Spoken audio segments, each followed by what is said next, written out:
Latina women who have all become financial bosses. And in our two-part discussion, we address this disparity and how they're creating new spaces for Latina women to talk about money and grow their own wealth. I'm Natalie Torres Haddad, Financially Savvy Latina, and podcast website, pretty much every other site, is Financially Savvy in 20 Minutes. My name is Jennifer Toledo, and I started Talk Finances to Me in really early 2019, but late 2018. I'm an engineer by education. I was pre-med at one point, and so coming into the personal finance space was because I didn't see myself represented in the community. I found out about the concept of financial independence around the age of 27, and I felt like I had unlocked a secret that nobody in my community was talking about. And the more I dug into the concepts of financial independence and entrepreneurship, I couldn't find representation, especially in the podcast space. And so I think the engineer in me was like, well, you found the problem, so what are you going to do about the solution? And the solution is my podcast, Yo Quiero Dinero, and the subsequent platforms on Instagram and everywhere else on social media. And we're just really normalizing the discussion that women of color, Latinas, we can build businesses, we can build wealth, and we can create things that we didn't see in past generations of our families. Okay, and I'm sure you get this question all the time. Was your podcast or J-Lo's song first? It was J-Lo's song, and I was actually listening to it in the shower, and that's where the name came from. So she gets all the credit. Why you decided to dedicate some form of your time to financial literacy? I was struggling with finances myself. Like, I didn't have anyone to turn to, and I didn't have anyone that I can see that looked like me. Again, representation that I can actually get advice from. So that's when I started it. Back then, I called it the budget facilitator, but then I changed it to Talk Finances to Me. And I saw that I was being able to assist people with just the things that I was learning. So I was like, why not share it with everybody else? I'm sure, if I'm struggling, there's a lot of other people struggling as well. And then I also, in that time frame, I found myself exiting a controlling and toxic relationship where my money had a lot, it faced a lot of negativities as well. So that's how the blog came about, and the YouTube channel, and also my Instagram, because I wanted to help Latinas in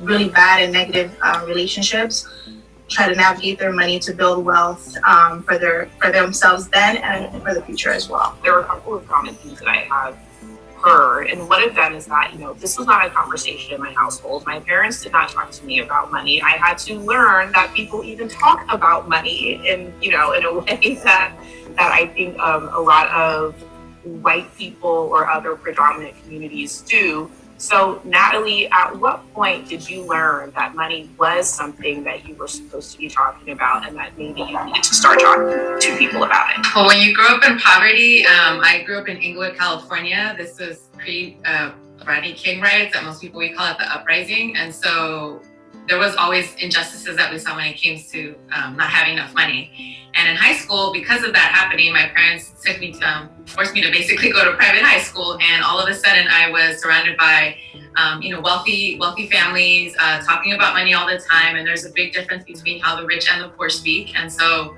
in high school, I was already interested. When you don't have money, you want to learn about it. And so going to college was a big culture shock as well, because you become, the very few women of color that are I was business classes. So often there wasn't any other women in my class. And if they were, they weren't women of color. And being able to have the conversations around generational trauma. I'm an immigrant refugee as well. And these are the conversations that I did not see. Being able to speak to my professors who are all white male was really difficult. And Janice, I wonder, as you are growing up and learning that money is supposed to be a conversation, how did your background, because obviously, we can talk about women, we can talk about women of color, but today we are talking about a specific community. And so I want to have that conversation. In the Latino community, how did that play into when you started to try to talk about money? How did that create a barrier for you, or how did that make it a challenge? I think the biggest challenge for me was that there was no one to talk about it to. I got very basic messaging from my parents, have a checking and a savings account. and invest for retirement. Like that's as far as the conversation went. So I found myself around the age of 26, having checked off a lot of the quote unquote marks of success, if you will. I graduated from college. I got a master's degree. I was engaged to be married. I'm gonna buy the house. Like all of these things were happening, but I almost felt like I was in autopilot. I was just going through the motions of things, and I was really unsatisfied with my career and having pretty much like a quarter life crisis of just like, is this what we're gonna do for the rest of our life? We're just gonna go to work, earn a paycheck, wait till we're 65, start living. Like I could not, it just didn't sit with my spirit. I was like, this is not for me, but what other options do I have? And so then being introduced to this concept of financial independence and creating streams of income that could allow you to then make the decision to leave work early, retire early. Like this was mind-blowing information for me. And that was the next obstacle of just like, is this even something I should be thinking about doing? Because I don't see anybody in my community doing this. What do I look like starting a business? I don't know any entrepreneurs. So just this lack of representation is what keeps so many of us stuck in this idea that there's only one way to do things, right? If we all see everybody struggling paycheck to paycheck, well, that's normal. If we see everybody signing up for 30-year mortgages and not questioning like if this is something we should do for ourselves based on what we actually want for our individual lives, then we're just going to follow into those same patterns. And so I think it's really important for us to start to question those narratives that we've been taught and saying, you know, is this something that actually aligns with what I have imagined for my life? And if it doesn't, then you have to go find some voices that are going to support you in whatever journey that you've decided is the one for you. Seeing Joy with her new smile and her confidence, I think, when I wish everything else would be so easy. Her gap closed so quickly, it blew my mind. It was very reassuring that a doctor designed a treatment plan specifically for her. She's very much more social, more expressive since she got her treatment. I love her smile. Smile to the club. At GoToBank, we're for the go-to people in life. That's why we created the ultimate banking app. Easy to use and no monthly fees with direct deposit. Do I get free ATMs? Pay my bills? Yes and yes. It's mobile banking at its best. Open an account at gotobank.com. There's never been a better time to experience a better litter box. Introducing Pretty Litter. Its lightweight crystals trap odor. Ships right to you for free. Head to prettylitter.com to try it today. What is like the awkward, uncomfortable part of this conversation that is often ignored or stepped around? How do we find ourselves in a conversation with successful Latino women who are saying, I now have to reach back because I know if I take this with me, it's going with me and people will have to learn on their own again? Being in the same room with other people that are not Latino or Latina and sharing your experience getting there, and then you know, expressing that no one taught you and you had to figure it out on your own. I think that's really, for me, what it would be for me. But in my experience, like Janice said, like no one, my family did not. Like it was, oh, you better save for a rainy day. And I'm like, but how much do I save? And where do I save it? And oh, wait, what are you gonna do when you retire? And I'm like, I don't know. I think I'm gonna work until like I'm 60. And then sharing that with someone that doesn't understand that, it's somewhat, for me, it was embarrassing because I didn't know about investing until I was 19 years old. And I was in a room, a corporate office, and everyone was talking about investing and retirement. And I literally wanted to go in a shell and disappear because I had no idea. So I think that's really the difficulties of having these conversations is saying, I have no idea what you're talking about. And I learned so late in life, and this is embarrassing.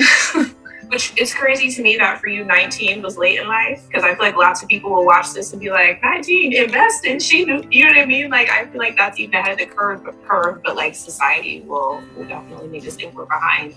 And I want to start talking about, you know, moving forward, how you all started to, Natalie, you talked about financial literacy being a foreign language. How did you start to learn this foreign language of financial literacy?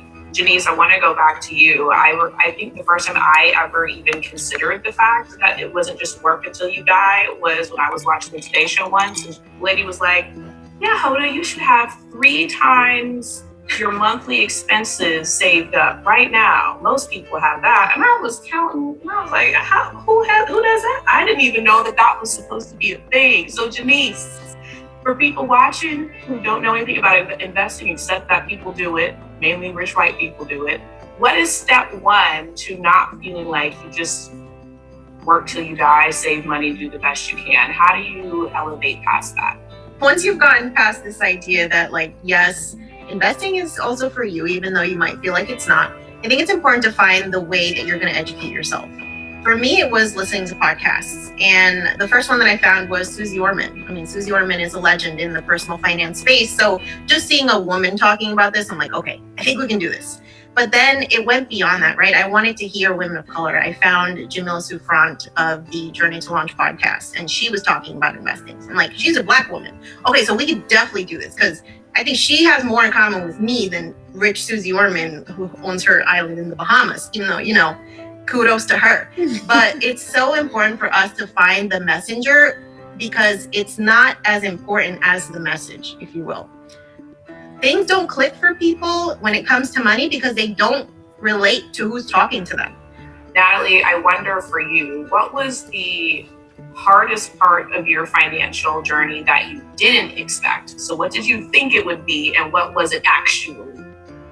I didn't expect that I'd have to do all the work, the preliminary side of like, oh, you know what? I'm now creating, especially when I started creating content, I was like, oh, I'm creating content that I'm basically translating what I learned in business school, what I learned in my experience in investing, what I learned in experience of having debt and all, these bundles, and then translating it to people that like myself were like, okay, well, we talk about, especially in Latino cultures, most, cultures, we don't want to talk about these conversations. And so how we bring up the conversation, hey mom, do you have a will? Or, should my husband and I sign a prenup before we get married? These kind of conversations that you become the other. And especially as women, especially in our fields too, we now start making more money than our men. And so we're trying to figure out, like, how do we navigate that conversation? Janice, can I ask you, what is the biggest financial mistake you've made, and what did it teach you?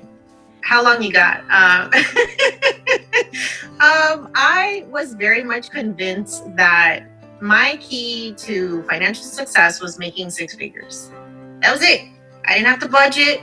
I didn't have to make any goals. I could just make enough money to get rid of all my spending problems. And I'm just going to say that the more money you make, the more you have to spend, especially if you don't have a plan for it. So you cannot out-earn your bad spending habits. And that's a lesson I had to learn.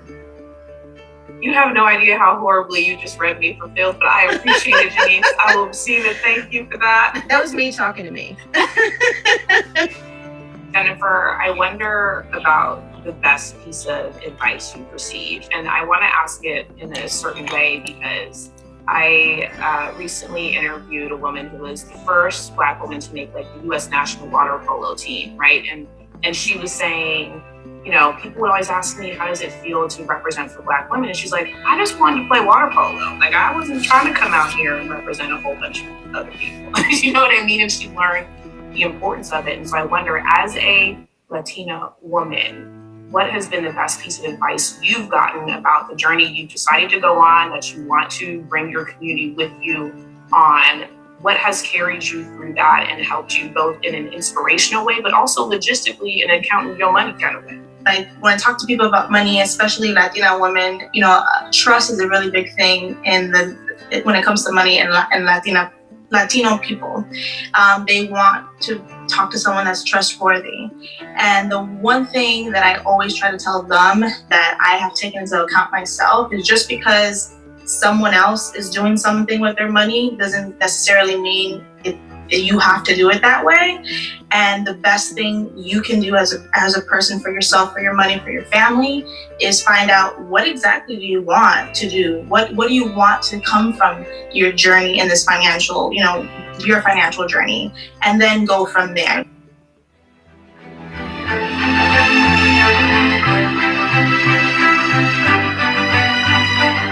at NBC